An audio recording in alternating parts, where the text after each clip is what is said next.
Hey, now it's time to review the Train to Busan movie, the second one. Honestly, yeah, I need to talk about a bit about how I feel about the first one first. I love the first one. It has compelling characters and the zombies are very threatening in that movie. And I just really love the character development of the first movie of all the characters, including side and main characters. Action in the first one is also pretty secondary as well. And yeah, now it's and how I feel about the second one. It's okay. I'm just gonna talk about all the good stuff first. The action scenes are great, and I love the fact that there's some pretty few long takes in the movie, and the final car chase is pretty entertaining as well. There are also some pretty interesting shootouts in the movie that I also love to see. And I also like the world building in this situation that of how is Korea like when people already gone this situation already of like how people deal with it. That is some interesting thing I like to see. You also get to understand the zombies more in this movie, which it's pretty interesting for world building and yeah, I do feel like there are some things that the movie did build on in the first one, but the only thing that builds on is actually they can't see in the dark and they just go to people who has sound. Well, they can't see. Yeah, basically that's the only connection to the first one. So I'm glad that they did to explain a bit more when it comes to the zombies. And other things is yeah, the acting. The acting is also pretty good. I mean, not as good as the first one, but still pretty decent at least. I mean, the child actor, it can still emote and it's still pretty good. When the emotional scenes happen, they did act pretty well. I mean, when compared to the first one, it's not as good, but still, as its own, the acting is still good, and I still like it. And honestly, the first prelude actually set the motion pretty well, and I do think that it can be better as the movie goes on, as they build on the first prelude even more. And the characters do have some good chemistry with each other, and yeah. And honestly, I do feel like the movie at least tried to add substance in the movie, but that's not enough. Okay. I'm just gonna jump into the negatives. I mean, they try, but still not enough substance for me to care about. I mean, the main and his brother-in-law did have some developments at first, but it's just not enough for me to care. And when one thing happens, I just like, okay, yeah, can we please move on? Yeah, that's the issue with it. The characters are not well written. I mean, it's pretty generic. I mean, they did have a bit things for me to care about. It's just they never build up on it, and honestly, sometimes it really needs more screen time for the characters for that to happen. Also, the fact that how to say it, I'm just gonna compare a bit about the first one. About the first movie, also have flawed characters developed as good characters at the end, and this movie we just started as a bit flawed characters staying the same way throughout the movie, and a bit flawed character just changed to a good character at the first act, and then just the same way at the end. Yeah, that's the main character of the movie. The side characters are basically plot device, to be honest. Hey, this kid is only there to look cool and just be childish and look cool and play cars. That's the character. And yeah, I just hope that they did more when it comes to character development.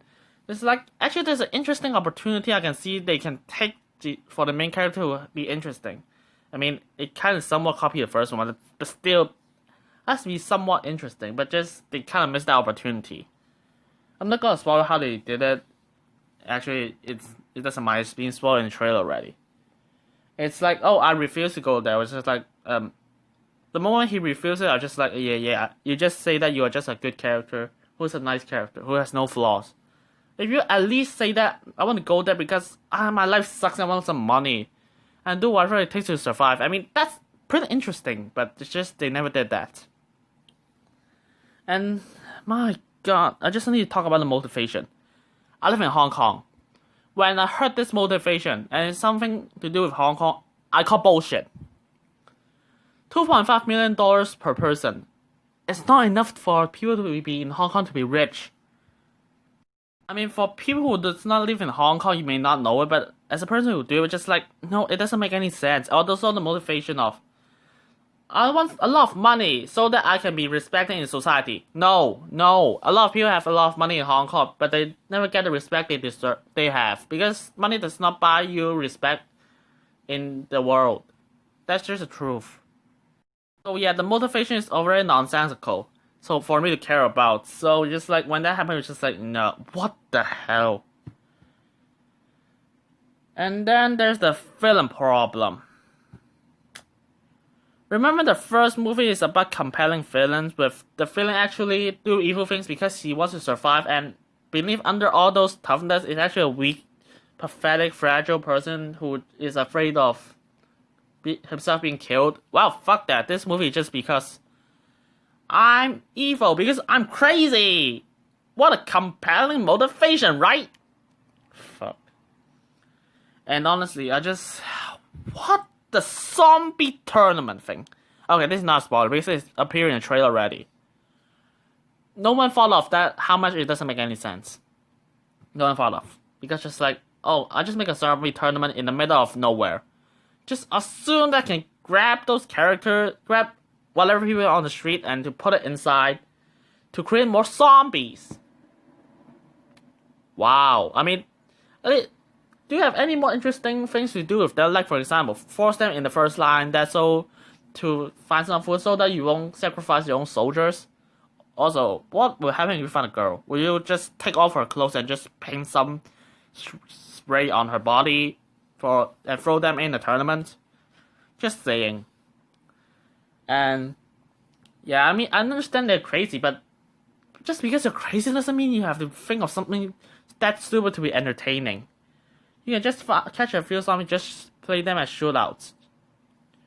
I mean, that's already interesting enough. And you can also practice with the zombies, right? Yeah. Still. But I'm gonna be honest here.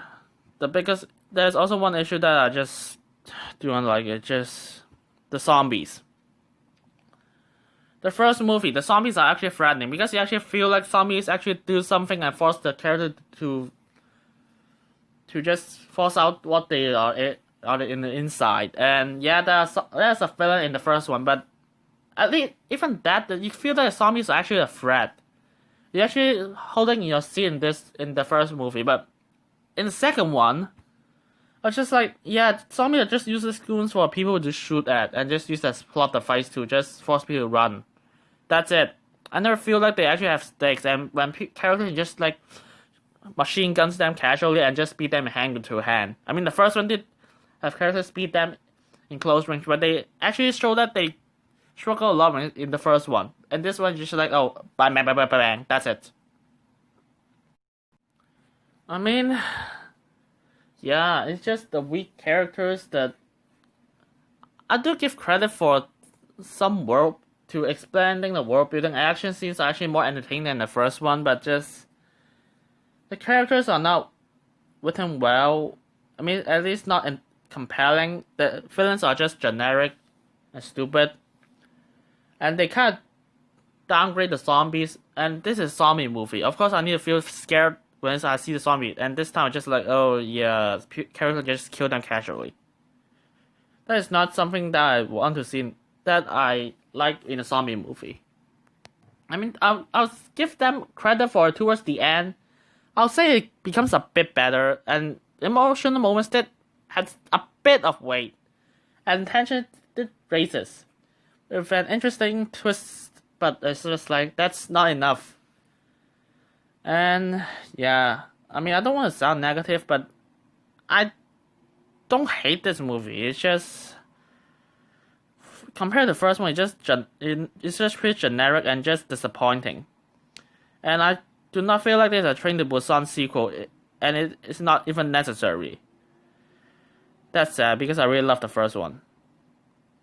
And I'm gonna give this movie a 5.5 out of 10.